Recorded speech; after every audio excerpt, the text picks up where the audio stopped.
শ্ৰীমন্ত শংকৰ হৰি ভকতৰ জানা যেন কল্প তৰু তাহান্ত বিনাই নাই নাই নাই আমাৰ পৰম গুৰু। শ্ৰদ্ধাৰ আজিৰ সভাৰ সভাপতি বাপ আই শিশু সমস্ত, প্ৰথমে মই আপোনাক সবলৈ সেৱা জনাইছো। আজি যিহেতু এটা বিশেষ দিন আৰু এই দিনটোতেই বিশ্ব ব্ৰহ্মাণ্ড সৃষ্টিকৰ্তা ভগৱান শ্ৰীকৃষ্ণৰ জন্ম হৈছিল। সেই আলমতে ভগৱান শ্ৰীকৃষ্ণই শিশুকালত কৰা কেইটামান লীলাৰ কথা ক'বলৈ ওলাইছো। ভুল হ'লে ক্ষমা কৰিব। যদা যদা হি ধৰ্মস্য গ্লানিৰ্ভৱতি ভাৰত অভ্যুত্থানং ধৰ্মস্য তদাত্মানং চিদাম্যহম পৰিত্ৰাণায় সাধূনাং বিনাশায় দুষ্কৃতং ধৰ্ম সংস্থাপনাৰ্থায় সম্ভৱামি যুগে যুগে। অৰ্থাৎ যেতিয়াই পৃথিৱীত অধৰ্মই বিৰাজ কৰে, হিংসা অত্যাচাৰ কুকৰ্মই প্ৰাধান্য পায়, ভগৱানক মানুহে চিনি নোপোৱা হয়, তেতিয়াই ভগৱান শ্ৰীকৃষ্ণই নতুন অৱতাৰ লৈ দুষ্টক দমন কৰে আৰু সাধুজনক পালন কৰি ধৰ্ম ৰক্ষা কৰে। ভগৱান শ্ৰীকৃষ্ণৰ জন্ম হৈছিল কংস ৰজাৰ কাৰাগাৰত। তেওঁৰ মাকৰ নাম আছিল দৈৱকী আৰু দেউতাকৰ নাম বসুদেৱ। কংস ৰজাৰ ভয়ত বসুদেৱে ৰাতিৰ ভিতৰতে শ্ৰীকৃষ্ণ কোলাত লৈ গোকুলত নন্দ যশোদাৰ ঘৰত থৈ আহিছিল আৰু শ্ৰীকৃষ্ণ তাতে ডাঙৰ দীঘল হৈছিল। এতিয়া মই আপোনাসৱক গোকুলত শ্ৰীকৃষ্ণই কৰা কেইটামান লীলাৰ কথা ক'বলৈ ওলাইছো। এদিনাখন শ্ৰীকৃষ্ণক খুৱাই থৈ মাক যশোদাই কাম কৰি আছিল। সেই সময়তে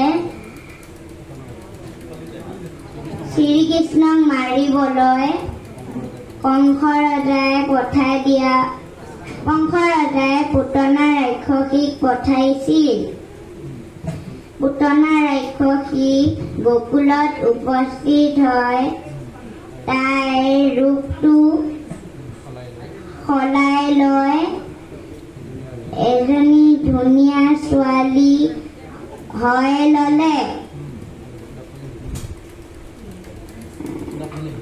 যশোদাক ক'লেহি যে আপুনি কাম কৰক, মই শ্ৰীকৃষ্ণক মৰম কৰোঁ। পুতনা ৰাক্ষসীয়ে শ্ৰীকৃষ্ণক কোলাত লৈ বহুত দূৰলৈ লৈ গ'ল। পুতনা ৰাক্ষসীয়ে শ্ৰীকৃষ্ণক গাখীৰ খাব দিলে। তাইৰ গাখীৰত শ্ৰীকৃষ্ণক মাৰিব পৰা বিষ আছিল।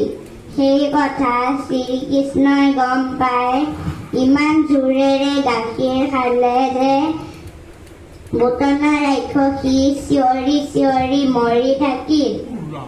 শ্ৰীকৃষ্ণৰ মাক দেউতাকে বিচাৰি বিচাৰি দেখেহি শ্ৰীকৃষ্ণ পুতনা ৰাক্ষসীৰ গাৰ ওপৰত বহি আনন্দ মনে খেলি আছে। ঠিক সেইদৰে কংস ৰজাই শ্ৰীকৃষ্ণক মাৰিবলৈ চক্ৰপাত অসুৰকো পঠাইছিল, কিন্তু শ্ৰীকৃষ্ণই চক্ৰপাত অসুৰকো বধ কৰিছিল।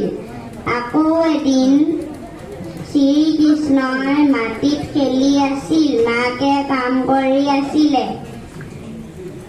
শ্ৰীকৃষ্ণই মাটিখিনিক চকলেট বুলি ভাবিলে।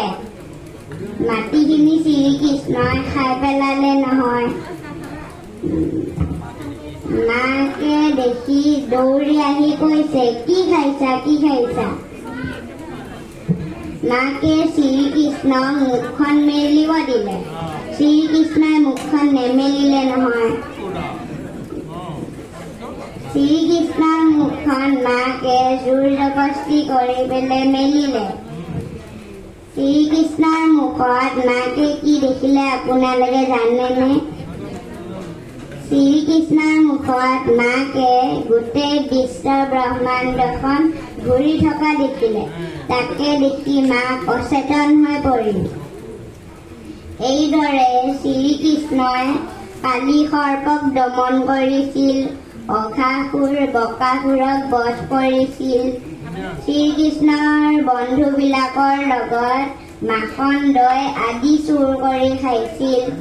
এতিয়া আমি ওপৰৰ কথাখিনিৰ পৰা বুজি পালো যে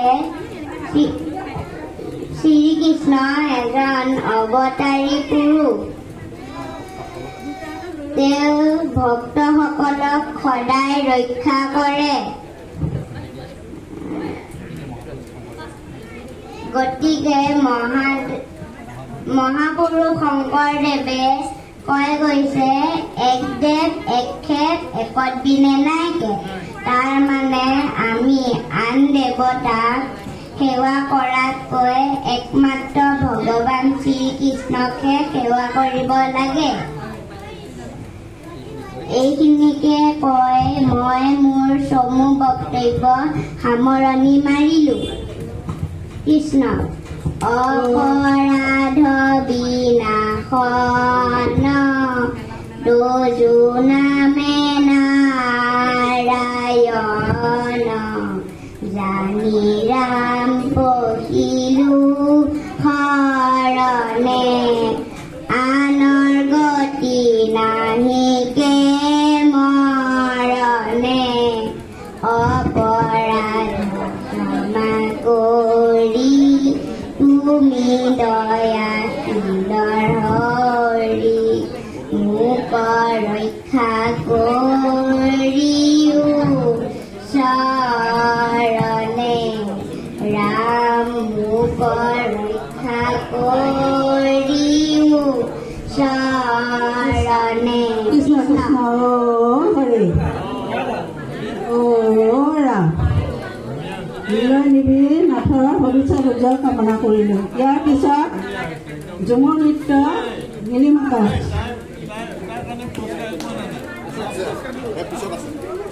নাচিব নহয় আকৌ